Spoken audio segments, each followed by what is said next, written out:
Views and opinions expressed on this show are solely those of the host and guests and do not express the views or opinions of any of their employers or affiliates. Hi, I'm RiTika Rose. Welcome to Awaken Your Truth, where I bring conscious dialogues and stories that will help you free your mind, heal your life, and embody your power. I hope to shift your perspective and create deeper understanding of yourself and others. Everyone has a story, everyone has a purpose. Every experience has a reason. This show is about engaging with the truth of who you are, discovering your personal power and stepping into your authentic self so you can have more compassion and empathy for yourself and everyone around you. It's time for us to dig deep and learn to see ourselves and others with clarity so that we can come together and create a brighter future for humanity. When we free our minds, we can heal our lives, and this is how we build a powerful, transformed world. Awaken Your Truth starts now.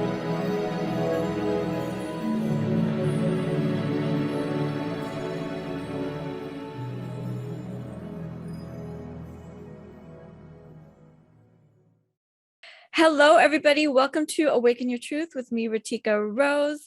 And today we're honored to talk about the profession of occupational therapy. And I'm so honored to have my friend Sara Deyal here with me. So welcome to Honoring the Healers Known as Occupational Therapists, Understanding this broad scope of practice in both physical and mental health. As you know, Awaken Your Truth, my show, likes to bring conscious dialogues that free your mind, heal your life, and embody your power. And I truly believe, as an occupational therapist, that this is everything that we do when we are working with our patients, right? Sara, would you agree? Yeah. Definitely. So April is Occupational Therapy Month, everybody. So I thought, I definitely had to have one of my shows this month focus on occupational therapy. As a healthcare professional, as you guys see in my intro, my background in healthcare is as an occupational therapist and psychology. So, which then led me to my life coaching practice, which most of you know as well. So today, though, it's very important that we are honoring the field of occupational therapy. And again, I welcome my friend Sara Deyal here with me. Just a little bit about our background. Sara and I met about, Sara, what is it? 20 years ago? Yeah, I think 21 years now. 21 years ago, in our fieldwork internships. That's where we met, in a place called Silicon Valley Independent Living Center, where I started a couple months before her, and the SVILC had hired me on as a position in assistive technology, just one of the many areas that occupational therapy works in. And then Sara came in and we had this instant connection. I always talk about like this instant bond that we had, and we've been friends since then. And so, Sara, I'm going to go ahead and let you introduce yourself and your background, and then I'll share a little bit about my background. So please tell us how you came to the field of occupational therapy. What was it about occupational therapy that you felt you were drawn to, and why you wanted to study and practice in this profession? Well, I was lucky enough to find this profession when I was in high school, and I was trying to figure out what I wanted to do with my life. I was a ski racer, and I fell and tore my ACL, MCL, patella tendon, meniscus, cartilage. So I was in a knee brace for a long time. And when I was going to see my orthopedic surgeon, his nurse told me about the field of OT somehow, because I knew I didn't want to do PT. It seemed a little repetitive to me. And she said, well, there's this whole field called OT, and it's really a creative field, and it's a really vast, broad field. And so I started looking into it. I found a great school to go to, Colorado State. Got to go there for my undergrad and graduate with my bachelor's in OT. And then I did one of my fieldworks with you, and I met you there. And I think it's so interesting because we did this. Well, you had gone through your fieldwork, but we were in the same spot at that point in our lives, and our OT careers have taken us in such different paths.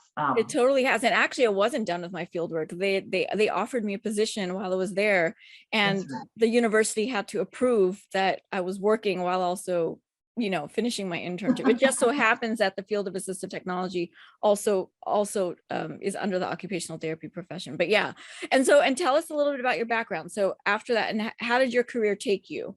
I've worked solely in pediatrics as an OT for the last 21 years or so. I when I first started off, I did home health. I worked a little bit in schools. I worked a little bit of inpatient OT in a children's hospital. I also got to do a couple of really unique settings. I worked doing pool therapy with kids. So I work with a lot of kids with autism. We work in a swimming pool because it was a really nice way to reach them and support them. I had the opportunity to work at a therapy summer camp that was really focused on providing sensory integration techniques to support these campers. And then I did something kind of crazy and I moved to the island of Trinidad and Tobago. It's the most southern islands in the Caribbean. And when I got there in 2005, there were only 4 occupational therapists, and I worked in outpatient, like I had a clinic, a therapy clinic and an NGO. I worked in a school for kids with special needs. And by the time I left there in 2019, they had grown to about 35 OTs practicing because they got a master's program. And now they have, I'd say they probably have over 40 and growing 50 OTs in the country, which is a really big growth from 2005. It's been fun to see. And then I moved here in 2019, just before the pandemic, and started working for a charter school. So thinking I would do typical school-based OT, and then 2020 happened to everyone. And I became proficient at providing virtual services, OT services for the school, but over the computer. And so that's where I am now. I've been working in school-based settings, but it's my whole time has been with kids. And really my passion is working with kids and families and helping them along their journey of this world that they never really thought that they would land in.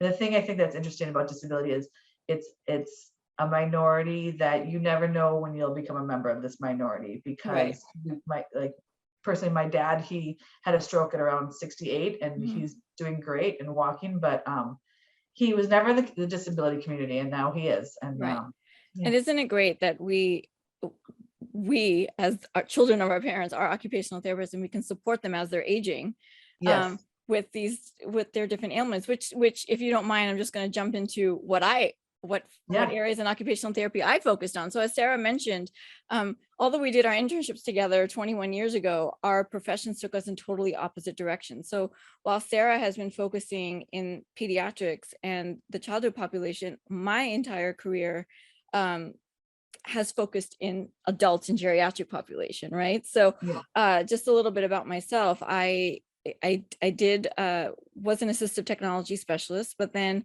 I was offered a position in Los Angeles before moving back here to the Bay Area again. And that position led me to the geriatric population. So I was working in skilled nursing care, and very quickly into that position, I was offered a director of rehab position. And so for 10 years after that, I was a director of rehab, but in skilled nursing facilities. So worked in a number of skilled nursing facilities. But the great thing about the therapy profession is we always sort of have our toes dipped into the other settings, right? So for me, at least, even though I was a director of rehabilitation and skilled nursing, I also was an on-call therapist for different acute hospitals. I was also seeing geriatric patients at home, so doing home health as an independent contractor, being hired privately to work with geriatric clientele in their home. I've worked in assisted livings, in adult day centers, different community centers. So occupational therapy really is such a broad, vast scope of where we can work, and without getting more into my career has been my career in the geriatric and adult population. And we've all chosen, and as we get into the show, Sara and I will talk a little bit more about why we've chosen the different populations that we have chosen to work in, because that's also very personal, I think, to us, who we resonate with and the population we resonate with, and how we feel we can serve them best, right? But just, I think it's very important to actually describe what occupational therapy is, and really the scope of practice, as Sara and I both shared now. I mean, her scope with working with the younger population and my scope working with the older population already has been so vast in the different areas. I like to say that OTs we're such a holistic profession. Yep. And we start in the NICU with those babies, those preemies born at 28 weeks who don't know how to, swallow and feed. And we work all the way through palliative care and hospice, helping people transition to the end of their lives, and everywhere in between.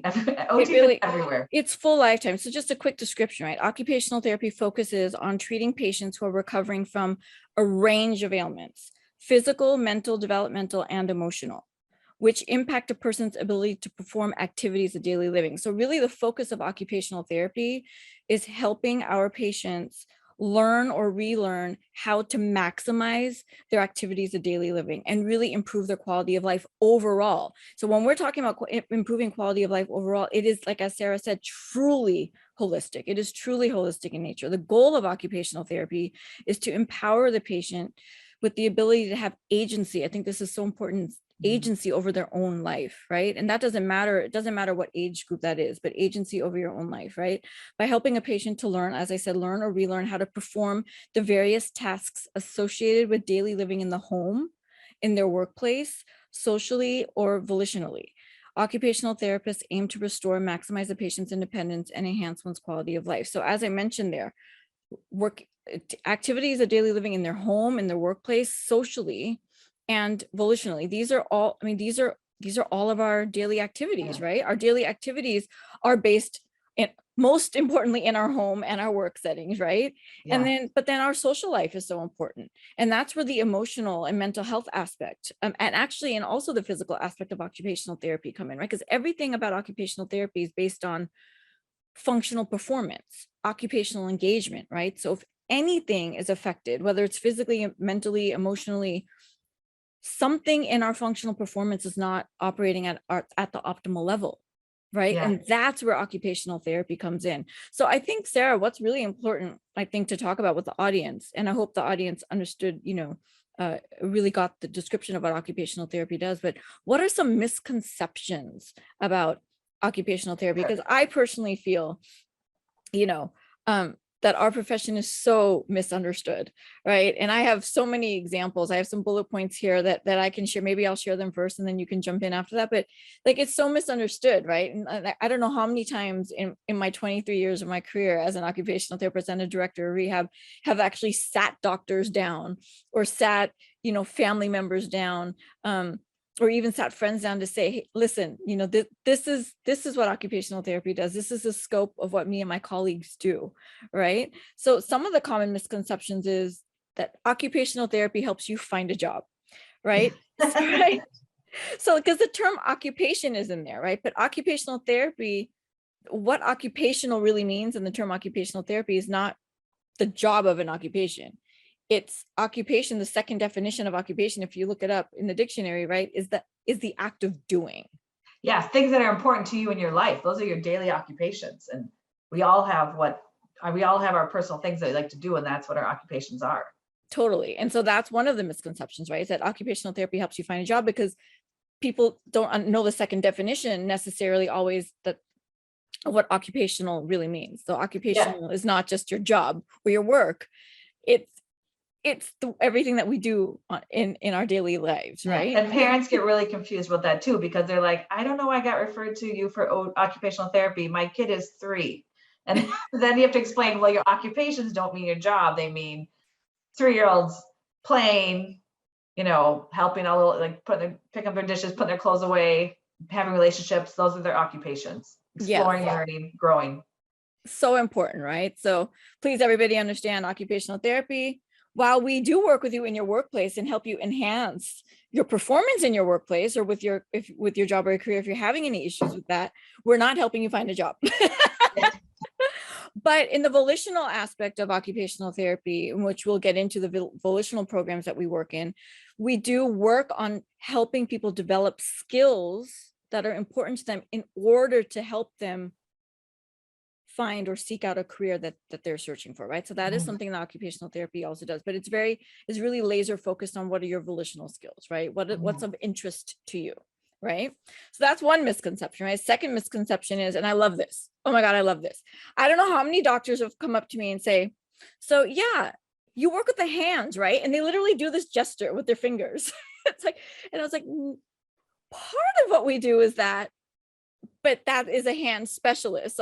So in order to be a hand specialist, there's a very specialized certification occupational therapists can go through who specifically only want to work with hand therapy, right? Yeah. And in the schools, instead of the doctor saying that, we have the teacher saying, "You're the handwriting teacher, right?" And we're like, no.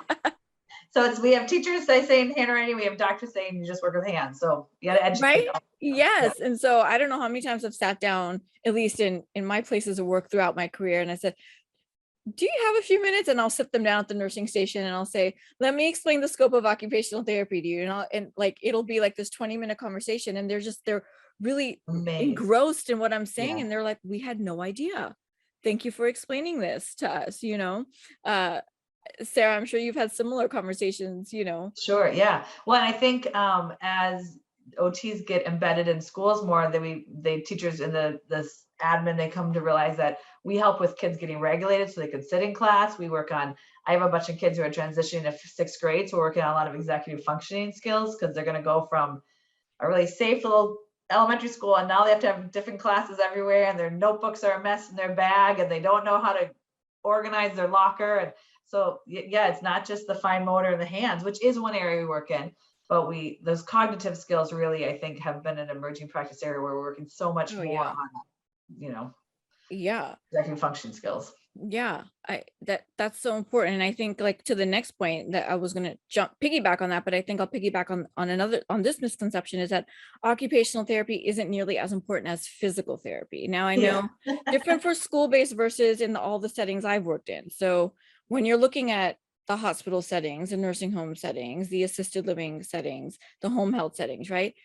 You're typically going to have occupational and physical therapy ordered to see the patient, right? But here's the biggest difference. And this is when I sit down with my doctors and I sit down with my family members and I explain occupational therapy to them. It's, yes, there's physical therapy because it's a more common term, right? However, there's a bit of overlap, but really what the difference is that occupational therapy is really the ones that are going to support your loved one or support your patient into achieving their activities of daily living while they're learning all the strengthening and the balance and, you know, the ambulation tasks with physical therapy. Occupational therapy is going to work on that as well, but everything that we do is for a functional purpose. So if I'm working on upper body strength, I'm working on upper body strength so your loved one or your patient can get off the toilet easier and use the upper body strength. If that's a functional task is, for example, toileting, right? Or getting out of bed or putting your clothes on. You need that upper body strength in order to push up from the actual occupational task that you're doing, right? If I'm walking with a patient as an occupational therapist, I'm walking with the patient to ensure they're safe with their movements and in getting from their bed to the bathroom, getting from the toilet to the shower, getting to the closet to retrieve their clothing, right? If I'm working on balance at the edge of the bed or in their wheelchair or standing balance, are you safe to brush your teeth at the sink? Or are you going to be off balance or be at risk of fall in any way? Are you safe? Do you have enough a postural or trunk control sitting at the edge of the bed to put your shirt on, to put your socks and shoes on, etc.? So that is the importance of occupational therapy and understanding the difference between occupational therapy and physical therapy. Yeah, right? I know when I was in OT school, my grandma was in the hospital. She had a hip replacement, and her OT was kind of her saving grace for the day because a lot of other staff were just getting her here or there, getting her rehab, but the OT was the one that was taking time and was with her so she could brush her own teeth. And it seems like such a simple thing, but the fact that when you have to rely on everyone for doing every single piece of your regular routine, the fact that you can stand up and brush your own teeth is so meaningful. And I think we lose that sometimes. We think we're trying to help these patients heal, but if you're not working on, that's where I think occupational therapy is so valuable. If you're not working on something that's important to the patient, right, you're not going to make the same gains. Like I can make a child work on handwriting, but if we start writing the names of Pokemon, they all of a sudden will be excited to do handwriting. If I'm making them just copy worksheets that have nothing that they don't care about, they're not going on to the handwriting. Exactly. Yeah. Such an important point, Sarah. Thank you. I mean, and I think going back on your piece just now is I think a lot of times people think OTs do upper extremities and PTs do lower extremities. And they just think it's just the person's cut in half, and that's what we do up here and they do down there. But I think and I think we get clumped together a lot because we're always in the same office, but you can really tell the difference between an OT and a PT. Both are needed professions, but it's not like, oh, if I didn't do OT school, I'd go to PT school. If I didn't do PT school, I'd go to OT school, because we really come at things from a different direction. I mean, I don't know if you share the podcast, but in your household alone, you have an OT and a PT, and you're both wonderful individuals, but you guys approach things differently because your cognitive process of how you're looking at an injury or an illness is from a different frame of reference and background. Yeah, Sarah's referencing my sister, who's a doctor of physical therapy as well. So yeah, we have the whole rehab team here in our family. Yeah, no, but you're right. I mean, we really do come at it at different angles. You know, there are things that definitely I'll go to the PT for, and the PT will go to the OT for, because it's just out of their scope of practice, or something that, you know, they're not fully trained in. I will say though, occupational therapy in our programs, we are so holistic. Actually, our programs do really train us very holistically, right? So because it is mental and physical, we're learning about every aspect of the body, and how every aspect, from the mind, how the mind works, down to like to how our toes work, because everything is incorporated in our occupational and functional performance. There's not one thing in our mind or body or spirit, right? That's also really important when it comes to occupational therapy. You know, it's so individual, right? And it is truly holistic to that individual person, because if, again, like I mentioned a little bit earlier, if there's one aspect of the person that's out of alignment, or that's affecting their performance in some way, that's where the OT will come in. And to your point, to really narrow down and get into what is important to that patient, right? What is it then that we need to work on with them to help them improve their performance, to help them improve their overall functional ability and capacity, right? And in the end, the goal of occupation, their quality of life. Yeah. Right. I mean, if you look at ourselves on a weekend, if we can choose, we do our meaningful tasks first, right? Like we all want to do, like, we know we need to clean, but we also want to garden or go grocery shopping or cook something. So if it's more meaningful to do cooking, we're going to cook before we do the laundry, that sort of thing, you know? Right. So helping people who've had an injury or illness or born with a disability or acquired a disability, helping them to achieve those things that are meaningful to them. I think that's why we're often really, our patients really enjoy coming to OT or having OT walk in their door during their 20-minute OT session while they're in inpatient hospital. Right. Yeah. I think what's really funny too is I joke about this. I've joked about this in my profession, like my entire profession, because the minute a patient comes to the occupational therapy clinic or office, or we go to their room, we really make them do, right? The other thing in our profession, right, is the act of doing. That's a very profound definition in occupational therapy, the act of doing. So at least I've seen, I don't know how much you've worked side by side with physical therapists, probably not too much, not so much in the school-based systems, but at least for us, right? It's really funny because the PT will just go in and put the socks on, put the shoes on, put the jacket on, and let's go walk, let's go do your exercises, let's go strengthen, these different muscle groups, XYZ, where OT will go in and we're patient. We'll sit there and we'll wait. We're like, okay, now we're going to because part of functional performance is activities of daily. That's something we also should probably go through, is activities of daily living. What is activities of daily living, right? Self-care, dressing, bathing, toileting, eating, cooking, driving, taking a walk, going for a hike, golfing, fishing. Like you remember, well, when we come back from commercial breaks, and we'll talk about all these different activities. And I love that example you gave before we started the show, but anything that is important as an activity to the human being is what occupational therapy works on, right? So let's talk about self-care. We'll go in the room and say, okay, time to get dressed for therapy. Well, and they're like, wait, aren't you going to put this on? No, we're going to train you, how to put your shirt on, how to put your socks and shoes on, in a way that is most, viable for you, right? So another thing that occupational therapy really does is modify the techniques, right? So we're going to, if you've had a stroke, or you just come out of heart surgery or XYZ, and we'll go through all the different ailments again when we come back from commercial break, but it's really helping the patient to modify the activity based on the ailment or disability they have in that present moment to help them achieve their maximum independence, right? And I'm sure you can tap into that with children as well. And I think this is like the other bullet point I had as a common misconception, is that children children do not need occupational therapy. And I think this is where your specialty comes in. So talk a little bit about that, right? The importance of occupational therapy and working with children, because that's what you do.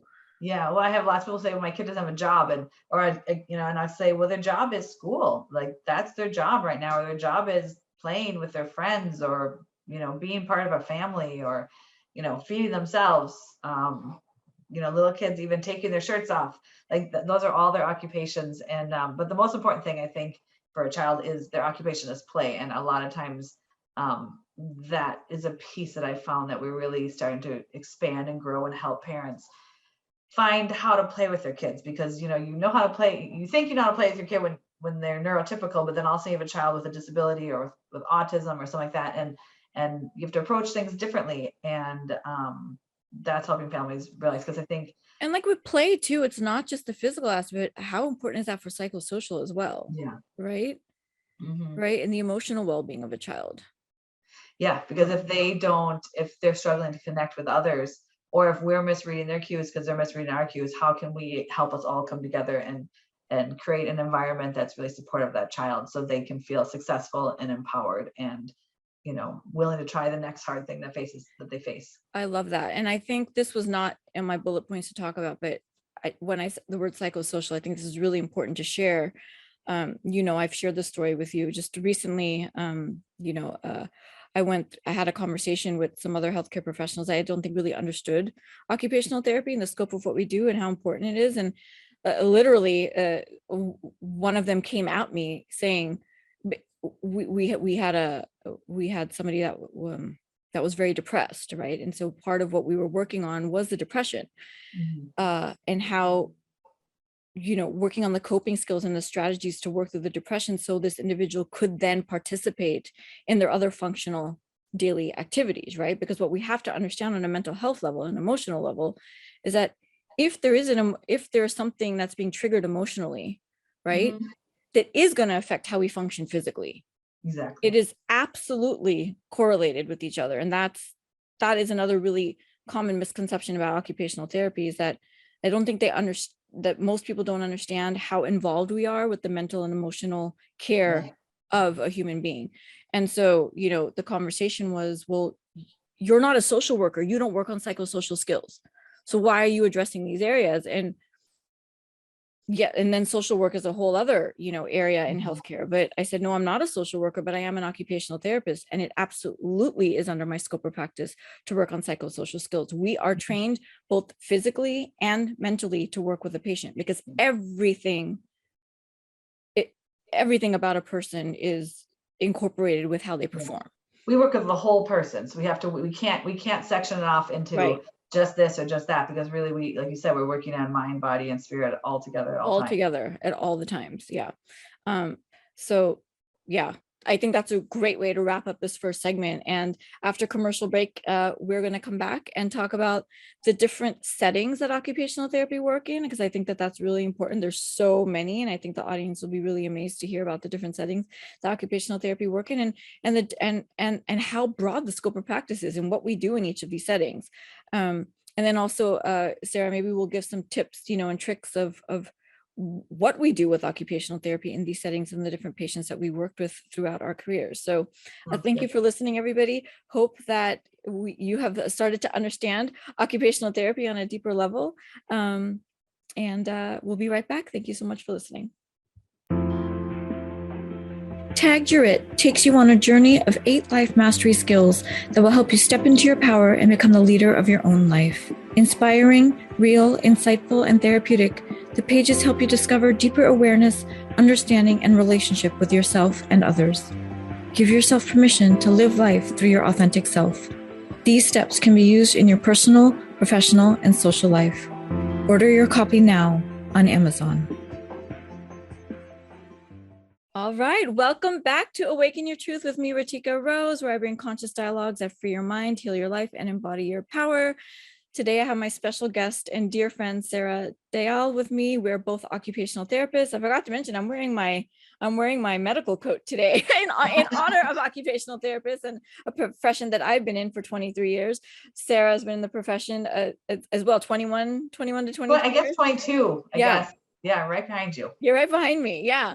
And so, the first segment, we were starting to explain occupational therapy and the importance of what we do with a functional and occupational performance, and how it's a really holistic view of a human being when you're going through a disability or a certain ailment. And I think what's really important, what we really wanted to tap into now in this next segment, is the different settings that occupational therapy work in that is maybe not so commonly understood. And I think it's really important to share. And so, as we talked about too, it's really funny how our career paths have taken us in completely opposite directions, right? So I do have a list that I'm going to read off. I'm going to give a shout out to my OT spot. So this is taken from my OT spot, but she has written 13 different settings that occupational therapy works in. And I think she's done a really good job of listing them and explaining them. So I'm just going to sort of go from there and speak on some of the highlighted portions that I thought were important for each setting. And it's interesting because, like, the first half of this list are all the settings that I've worked in, and the second half of this list are like all the settings that Sara has worked in. So again, it's fascinating, how our careers have taken us. But really, again, I think it just really highlights how broad our work is. Really, we work from birth to hospice, and it's beautiful just how we get to see people at all stages of their lives and support them in their highest quality of life in all stages of their life. So one of the first settings is so some of the common settings. Now, these first few are some of the most common settings that occupational therapy are seen in. And the first one is acute care. So acute care in the hospital settings, right? And so occupational therapists work in acute care hospital settings to provide quick functional interventions to patients with acute and usually short hospital stays, as well as assisting the medical team with discharge planning and recommendations. This is typically where they're requiring urgent medical care. So acute setting, the patients don't stay there for a very long period of time, but the therapists will come in, do our evaluations, and make and start working on implementing the safety, the modifications, et cetera, that a patient may need, that's going to set them on the right path for the next setting that they're going to, right? And so some of these next settings could be some of these next few settings, right? So another next setting could be acute inpatient. Now, acute inpatient care, now here, this is more intensive therapy. And Sara, you can jump in with any of these if you feel like you have anything to say around any of them, if you've had any experience. But acute inpatient is more intense therapy. This is where a patient will be or must be able to tolerate 3 hours of therapy. Now, the 3 hours of therapy is not just occupational therapy, but it will be a combination of occupational and physical therapy, and sometimes speech therapy. So we're not going to dive into the different scope and what physical and speech therapy do, but in this acute inpatient setting, the patient must tolerate 3 hours of this intense therapy, which usually incorporates all three therapies, which are all focusing on different areas, which Sara and I have already talked about, right? And this will be therapy 5 to 6 days a week. They're typically there maybe 2 to 4 weeks before then they move on to their next setting, which could be home or the nursing home or assisted living or whatever that the next placement will be. Typical patients in an acute inpatient setting are strokes, spinal cord injuries, brain injuries, multiple trauma from accidents, burns, or patients with complicated medical issues that have significantly affected their function. Is there anything you want to jump in with any of those two? No, well, my dad, he had a stroke, like I said, he was about 68, and he was lucky enough to be at a really great hospital he was in that acute inpatient for, I think, 6 weeks, but it was amazing to see he get 3 hours of therapy 6 days a week, and he made great progress. It was wonderful. Awesome. Thank you. Yeah, great. And how's your dad doing now? He's doing great. Yeah, he still has some challenges with walking and his balance, but he's back doing all sorts of things. So he's really still a master of the grill. Yeah, and I think that's a really important point when we were talking about maximizing one's independence, right? So the role of occupational therapy is really that we're going to maximize your independence. Doesn't mean you're going to come back fully, not always. Now you could, but doesn't mean you're going to come back fully 100% independent how you were functioning prior to your disability or medical condition, right? But the role of an occupational therapist is maximizing that, right? By modifying different techniques. And I'm sure with your dad with the stroke has modified different ways of doing things prior to the stroke, right? Maybe how he takes a shower, how he gets dressed, how he eats, how he cooks, etc. Right? But that's the role of the occupational therapist, is coming in and really helping one to take a look at all of their activities and what can we do. Either we're going to work with you to get you back to functioning fully independent as you were before, or we're going to modify and adapt the way you do things or adapt your home, right, in order for you to function at your highest capacity, right? Yep. So a next setting could be subacute or skilled nursing, right? So a subacute rehab, which is less intense than the acute inpatient, is a less intense form of in-house rehab where patients either can stay in a skilled nursing facility, or some hospitals have subacute rehab units as well, and they receive 24-hour nursing care or an hour to hour and a half on average of occupational, physical, or speech therapy. And so it's a little less intense, but you are still typically getting at least physical and occupational therapy, sometimes speech therapy. Okay. And then from there, too, the role of occupational therapy is to support then that next level of care. So you see how we're progressing to different levels. Yep. Until a person moves on to where they're ultimately going to be residing, right? And that is different for each person, right? So residents could be back to your own home. It could be the nursing home itself if you're a geriatric patient and don't have anybody to care for you at home. Sometimes you go home and you're completely independent. Sometimes you go home and your family can assist in taking care of you, or you hire caregivers. Sometimes you're going to move to an assisted living or an independent living, just depending on where it is that you need to go. And for children, Sarah, we're actually going to get to the children portion of the settings too, and that's where you can jump in a little bit more. Share, right? And so speaking of that, then if you were to go home, then another common area you're going to see occupational therapists is in home health, right? And Sarah, you've seen children at home, I'm sure. And so for children and adults, right? I think this is where occupational therapists get the most excited, right? Because this is really where we can get to the nitty gritty of working with our patients, right? Because the home is really where we need to focus on the safety and the carryover of all functional tasks, because this is their own environment. Because you're working, I know when you work at the hospital, getting them from the bed to the bathroom sink, it's one thing in a hospital, but at home it might be that they have to go down the hall in a dimly lit hallway with a throw rugs and some side tables, and you get in there and you're like, wait, we have to change all of this. Yep, we got to modify everything so you can be safer with your activities and perform better, right? So for OTs, we get really excited when we're working with them in their own home environment, because this, again, like we said, this is where you live. Yeah, it's a real environment. This is your real environment, where we can simulate a lot in the hospitals or the nursing facilities or what have you, but this is where you live. This is where we want to make sure that your outcomes are really going to be maximized, right? Because this is your home, and so again, so home health allows the occupational therapist to view patients in their most functional setting, right, their home, and can get an accurate feel for the actual challenges they'll face on a daily basis, right? With the assistance of a professional, it may not be available, right? But then you have us as a professional, as the OT, coming into your home to really work with you in your own environment to help you to really create the best space for you there, right? Okay.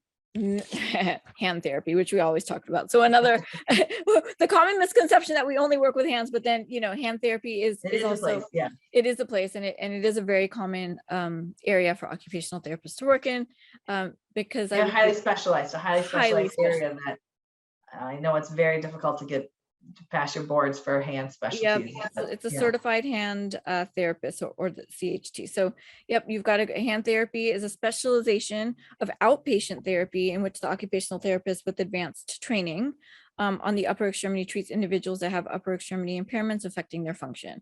How important are our hands, everybody? Like, our hands help us do everything, right? So how important would it be that if you have some sort of ailment or disability with your hands, that you maybe look out for a certified hand therapist, occupational therapist that can support you, right, in your hand function. It could be post-surgery, it could be arthritis, it could be a new fracture or injury or neurological impairment.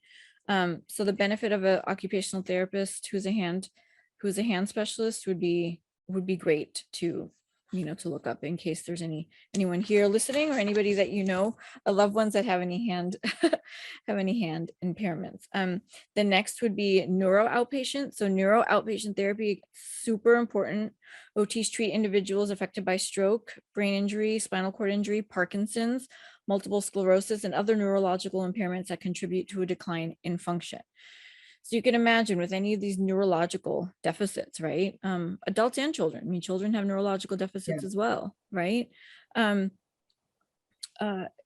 Many children with, spinal cord injuries or TBIs, traumatic brain injuries, etc., right? And adults too, right?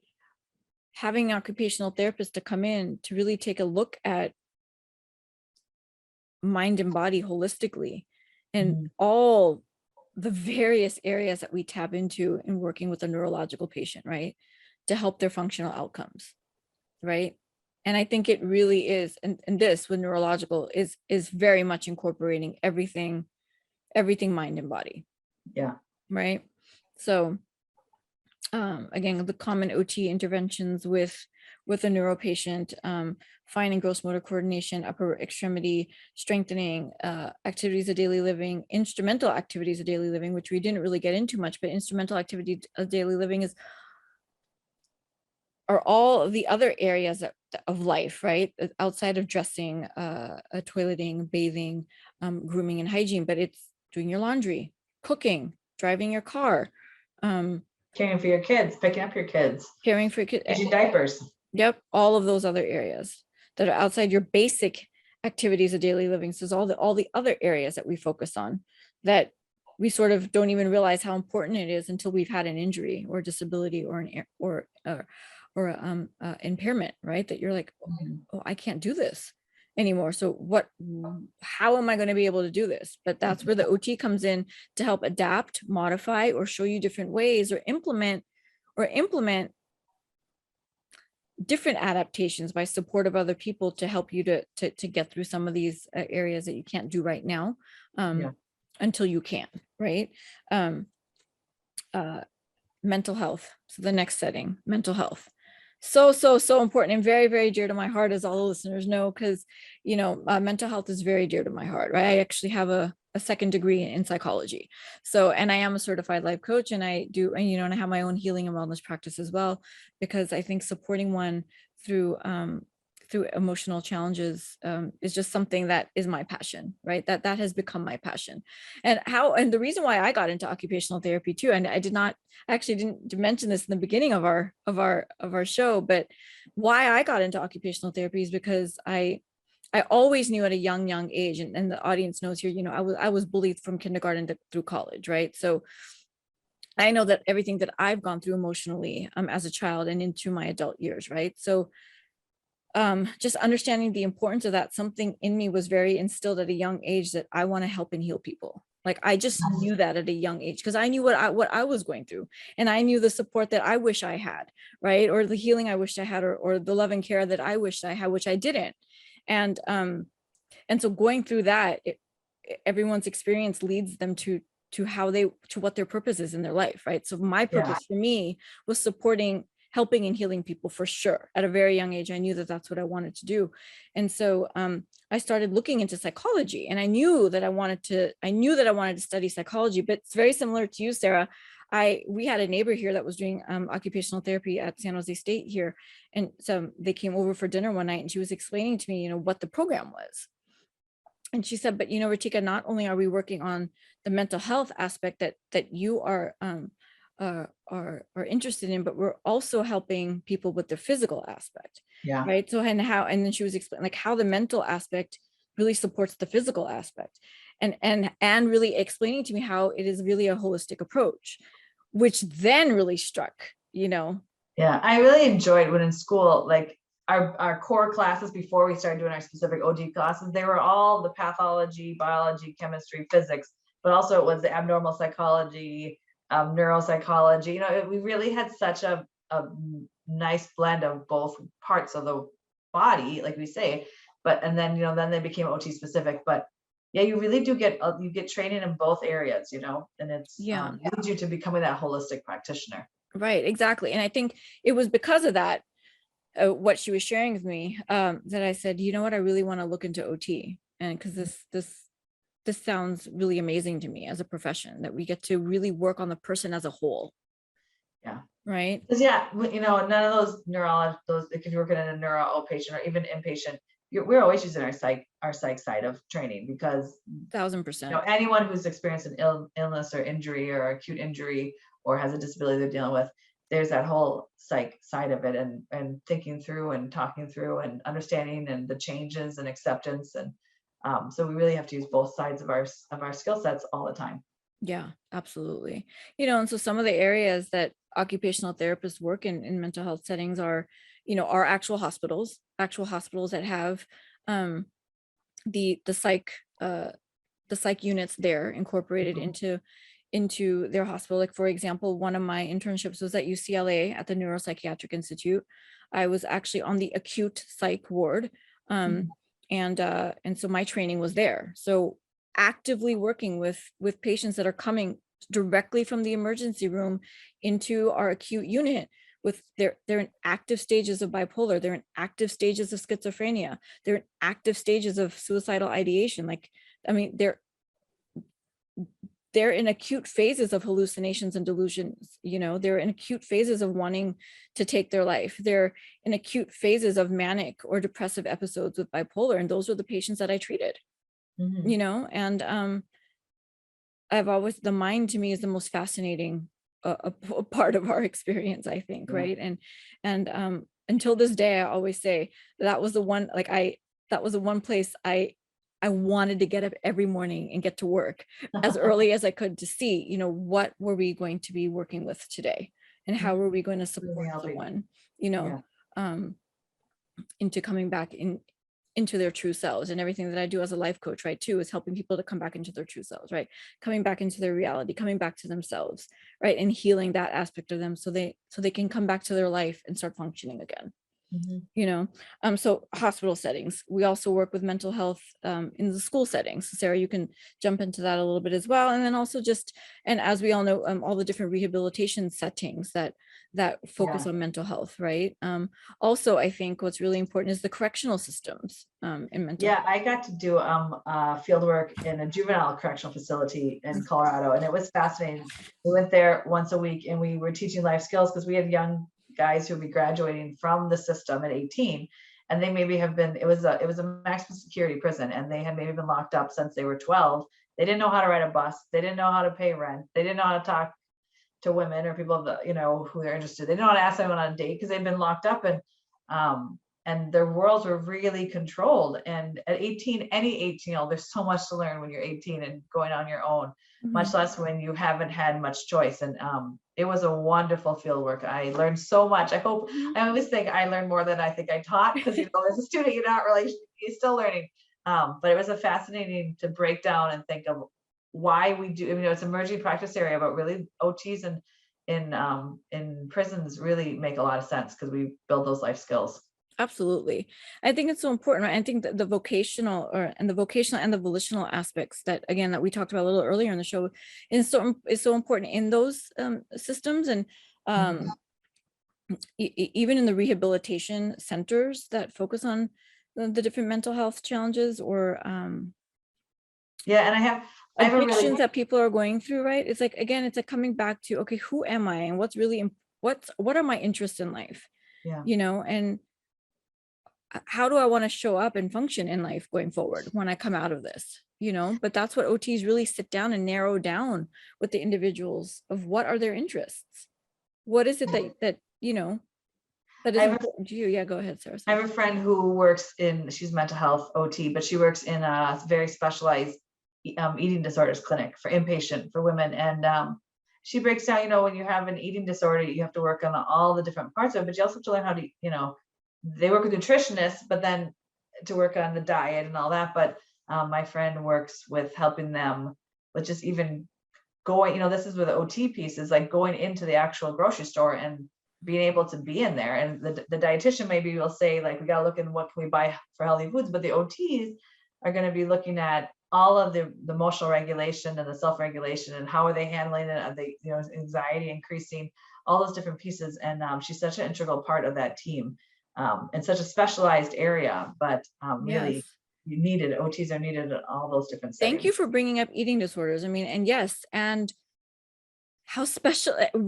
how really narrowed down an OT can get, specializing in supporting different areas, right? Because again, eating is an occupational function, right? It's functional performance. It's an activity of daily living, right? And it's such an important aspect of our life, right? Yeah.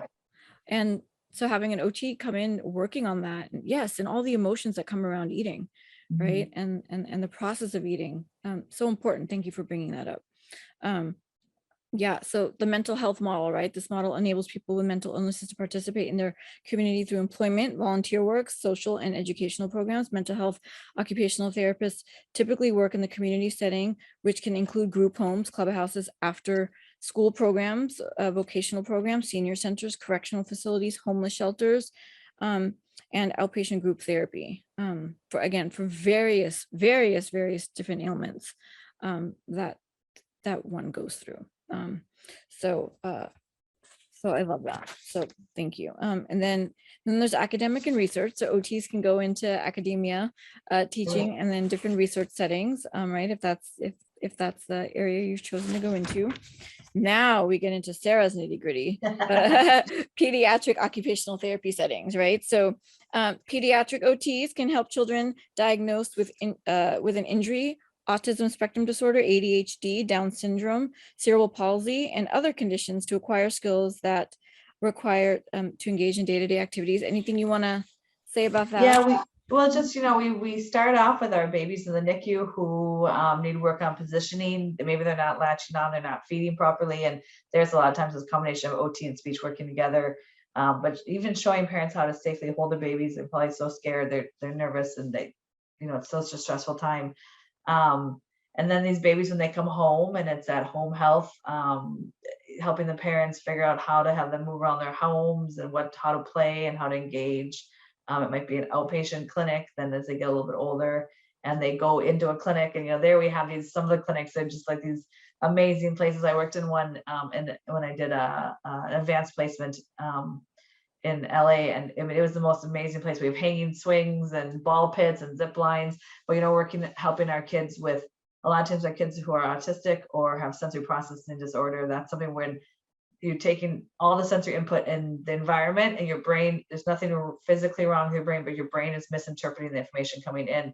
And so by using these great fun, they look like, the most amazing like indoor climbing gym for kids, but it's all with functional purpose. And that's the fun when it really gets fun with OT, because for kids, because their job is to play, and also you bring them in this place and you're, doing treasure hunts, and you're making up games about being, climbing across the moon and jumping from one pillow to the next. And that's when the sessions come alive, because you're making something that's meaningful to the child, but you're making all these great gains because you're working on, core strength and motor planning and timing and balance, and can they handle different types of sensory input and figure out how to do it, and how to act on that sensory input. So that's one of my favorite areas and settings. I know it is. You really like it when you talk about it, even like when you're just talking. Yeah.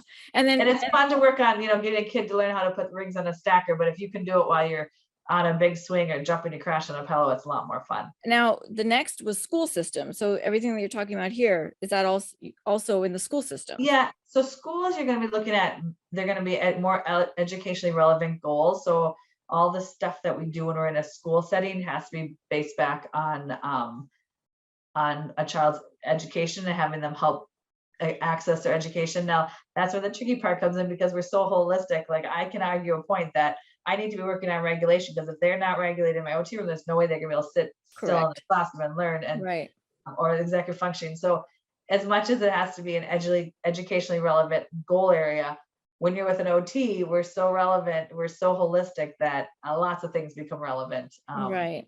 So some of the areas they tap into here is in the school systems is social skills, attention, behavior management, communication, fine and visual motor skills, handwriting, as well as adapting to the environment. Yeah, and my kids who have more significant needs, it's, are they able to open their lunch containers and learning with dressing skills so they can use the bathroom independently and helping support their teachers and paraprofessionals and give them the skills to work on those things daily. It is nice in a school because a lot of times when you're outpatient OT pediatrics, you get a kid once a week and you see them once a week and you work for an hour and send them on the way. When you're in a school, you can be talking to the teachers so they can carry out your goals throughout the week. I mean, you can talk to parents about carrying out the goals, but parents have a lot on their plate, whereas teachers are focused on supporting those kids daily.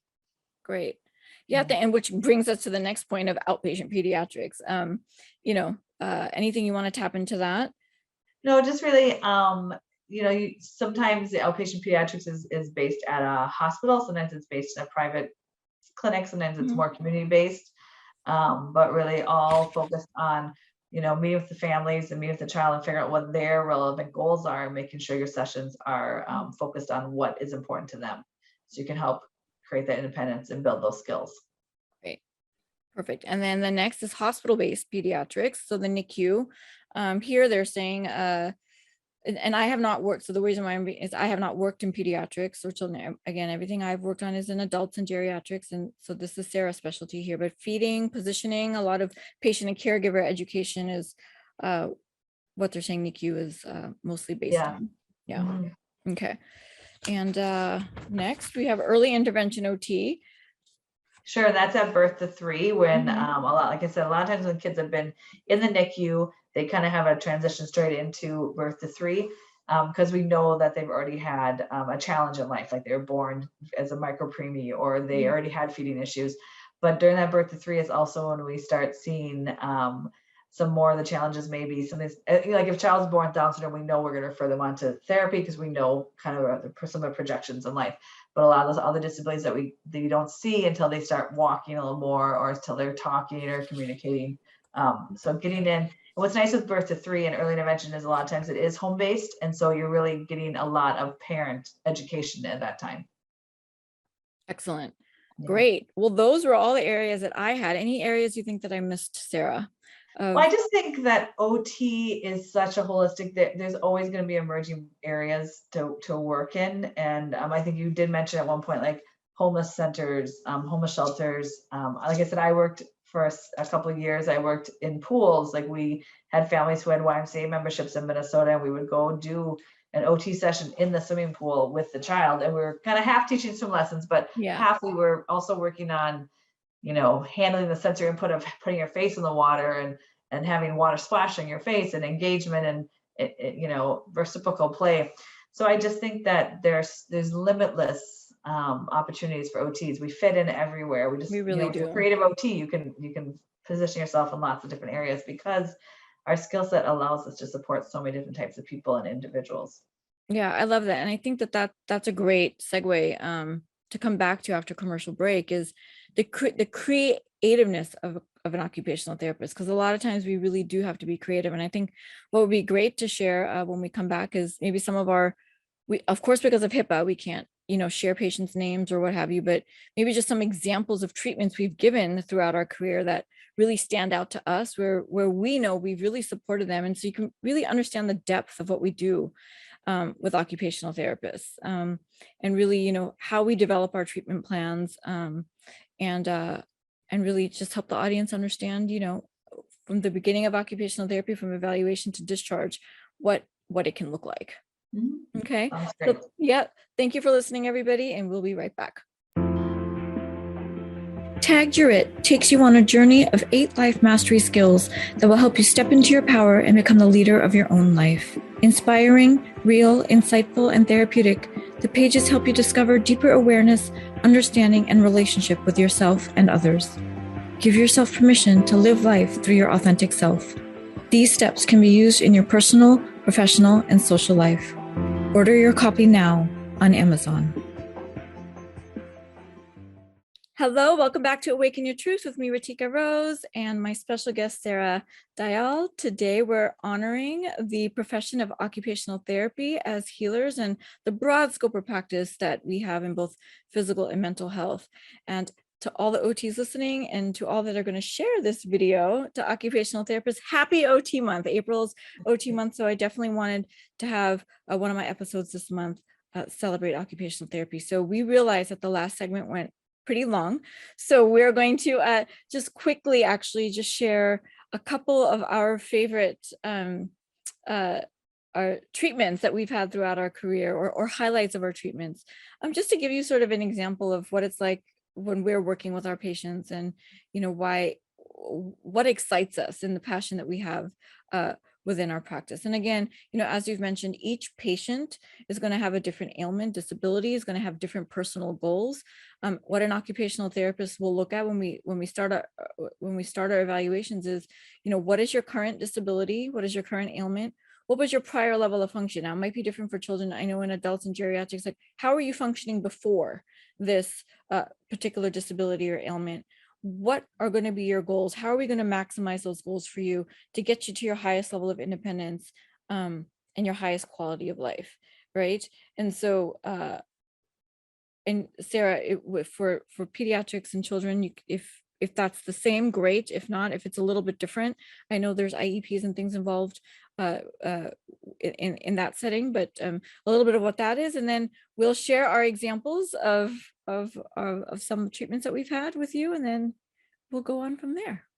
Sounds great. Yeah. What was one of your most memorable clients that you've worked with over the years? Well, so I have two.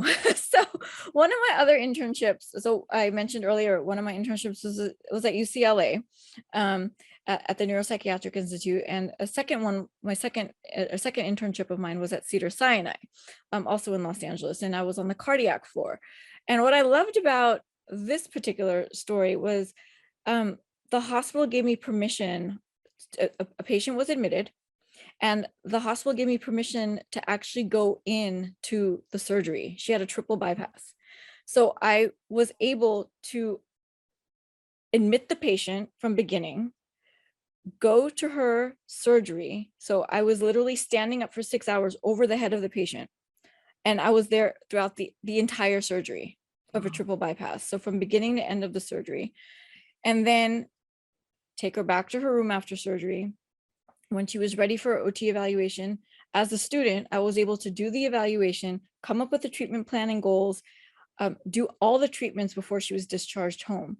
So being able to witness someone coming in from the emergency room onto the cardiac unit, needing surgery, triple bypass, being able to watch the surgery, what the surgery actually does to the body. I think this was the biggest thing, because I'm actually watching how the body is opened up, what they're doing inside the body to repair the heart, right? Closing the body up, taking her back to her room, watching her wake up and go through the whole occupational therapy process from beginning to end of her treatment, being stable enough and safe enough to go home, I think was one of the biggest highlights of my career, was being able to do that, and really being able to teach her and implement all the energy conservation strategies, the pain management strategies, the different body mechanics that go into healing from heart surgery. Because again, every disability, ailment, surgery, trauma is going to have different safety precautions, different body mechanics we need to pay attention to. Doctors are going to have different precautions based on different medical conditions that the therapist can and cannot do, right? So being able to train her in all of those areas and make sure she's incorporating all of them safely, so she can heal over the next 2 to 3 months from that heart repair. Make sure she's healing safely, making sure she's not injuring anything inside of her body while she's healing it, but she's still able to take a shower by herself, get dressed by herself, use the toilet by herself, go home and be able to cook on her own, being able to brush her teeth, being able to stand for an appropriate level of time to complete certain activities and be safe. I mean, there's so much I can talk about in this treatment, but I mean, that's a huge highlight, right? Huge highlight as an OT to be able to experience that. And then a second story that I share with all, I mean, especially my difficult patients that that are not as motivated. And so I think motivation is another really important aspect of occupational therapy, right? Is being able to encourage and motivate our patients to actually perform an activity. And I think it's even more difficult with occupational therapy versus physical therapy, right? Because again, it's the act of doing. We want them to do these activities, which when they're in pain or they're tired or they can't move as well, they don't want to do it because it's just more difficult for them. So being able to motivate and encourage a patient to, for this example, to like put their shoes on when they know that they can't, is really a big part of what we do. So a second story is when I was working in the nursing facility, we had a patient that came in and she was paralyzed neck down. She was on our rehab program for 6 months every day. Wow. It was a nursing facility, but it was pretty, I mean, she had OT and PT 6 days a week. We were able to do that in the nursing home. And for 6 months, right? And we were able to get that covered through Medicare, et cetera. But every day for 6 months, we worked on her. Again, she came in paralyzed, neck down. 6 months later, she walked out of the nursing home independently. Okay. But one of the stories I always share with my patients that are having a more difficult time is this.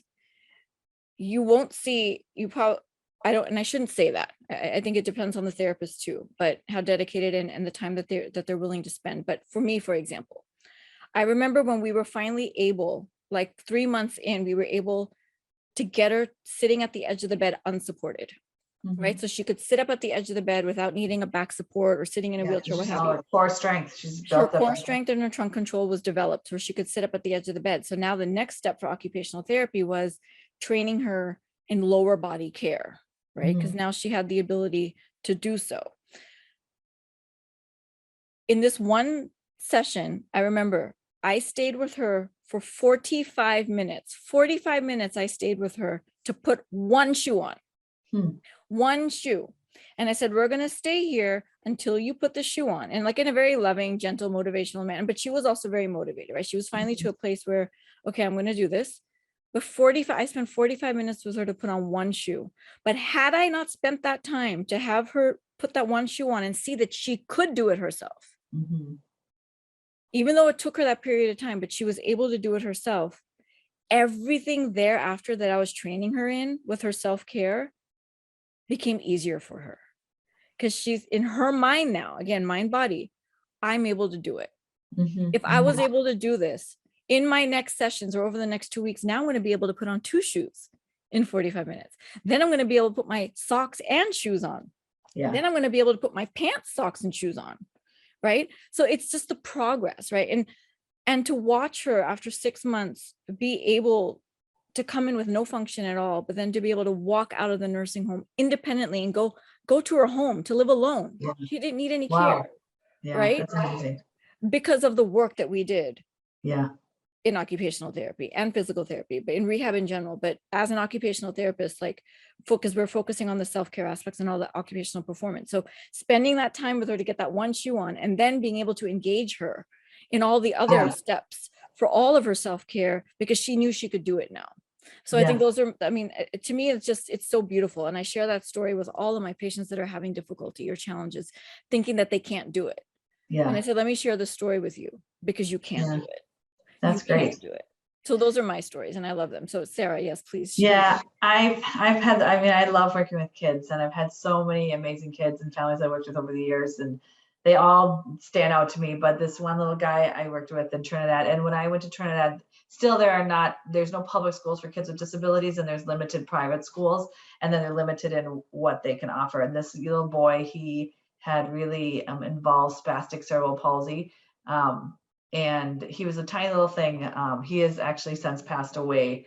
But when I worked with him, he was cortically blind and he couldn't speak and he didn't have sit up. You have to help him sit up. But his parents, very few people who work with kids with special needs at that time in Trinidad, and his parents would religiously bring him every, I think Monday from 6 to 7 p.m.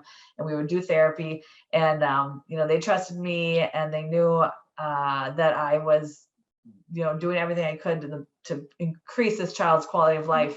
And this is where it's so nice that we're so holistic, because I was able to offer summer camps and programs for kids who wouldn't have access to school. There's no school for this little boy to go to. And he came to my summer camp, and all the other kids in camp, he was just another regular kid. I mean, you have to carry him everywhere, and he didn't really even bend because his muscles were so tight, like to get him to flex. And he's tiny, I can pick up my arms, but I have to kind of sit there and, apply that continual pressure to get the muscles to bend so we get him sitting. And we had him play hide and seek, and he would be giggling. I'd stick him behind, somewhere on a pillow and put a box in front, and the kids would be trying to find him. We took him, we did, on our summer camp, we go on outings, and we went to it was like a McDonald's playland. And I had a OT Stu with me at the time, and she and I climbed up in the tunnel, and one would climb and then go above, and we'd hand the little boy up, and he was giggling the whole time. And then the next person would climb up, and then we took him down a big spirally slide. I asked his parents if I could take him to a water park. I took him down water slides, and he never gained a ton of independence or function. Like, he's just a kiddo that had such drastic brain damage when he was born. But the fact that, and I think he passed away when he was about 10, but the fact that for those 5 years when he was coming to therapy, when I was there, he had friends, he was in summer camp. We would do art. It was so nothing, but he would do something. And I think it meant so much to the family, it meant so much to him, it meant so much to me. And even though as a kiddo who didn't gain a lot of skills, OT was able to help support his quality of life. And really, I think that was such a gift that I was able to give to the family, and a gift that I was able to give to myself and to him. I mean, he gave me so much too, just seeing how you can be so joyful and excited about simple little things. And he will always be in my memory because he was such a special kid. Oh my God, so beautiful. Yeah. And I love that. And I think, what's coming to me as I was listening to you talk just now is how transformational occupational therapy can be, right? Yeah, it really can be. And perfect for Transformation Talk Radio, which I just put together right now, right? Because I mean, all the hosts here are helping people to transform their lives. And I think that really talking about occupational therapy on this episode, and thank you for being here, and just we really do help transform people's lives on a very holistic level, in a medical scope of practice. We're probably one of the most holistic professions in the medical profession, right? Because we're really looking at all aspects of the human being and working on every aspect together in one treatment.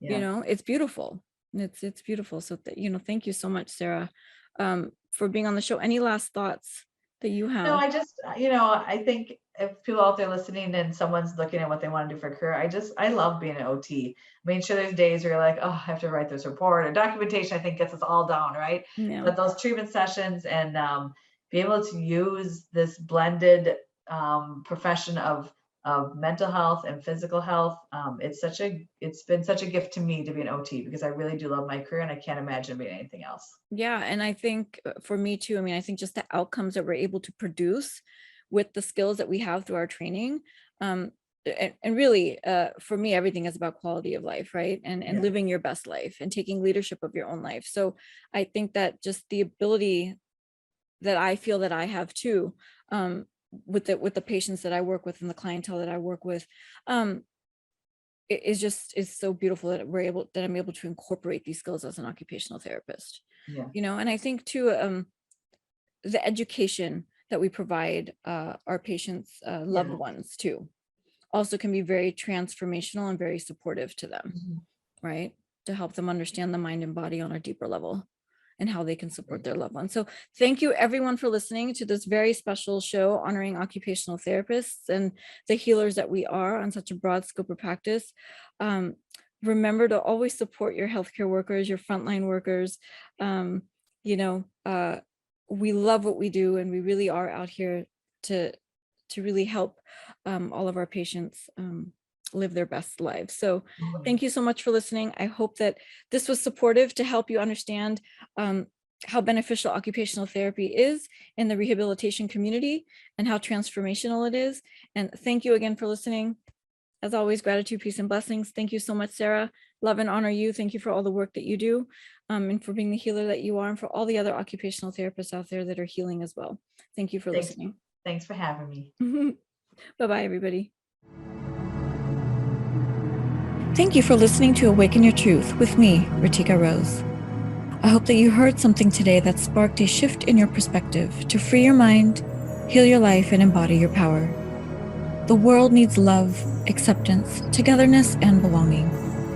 My hope is to be a contributing force towards the new world we need to create together. If each of us can awaken our truth and live with more empathy and authenticity, that shift will radiate. Spread the word and tune in next time for more conscious dialogues of healing and transformation on Transformation Talk Radio and Awaken Your Truth with RiTika Rose on YouTube and across all podcast stations. For more information about how to work with me, please visit ritikarose.com.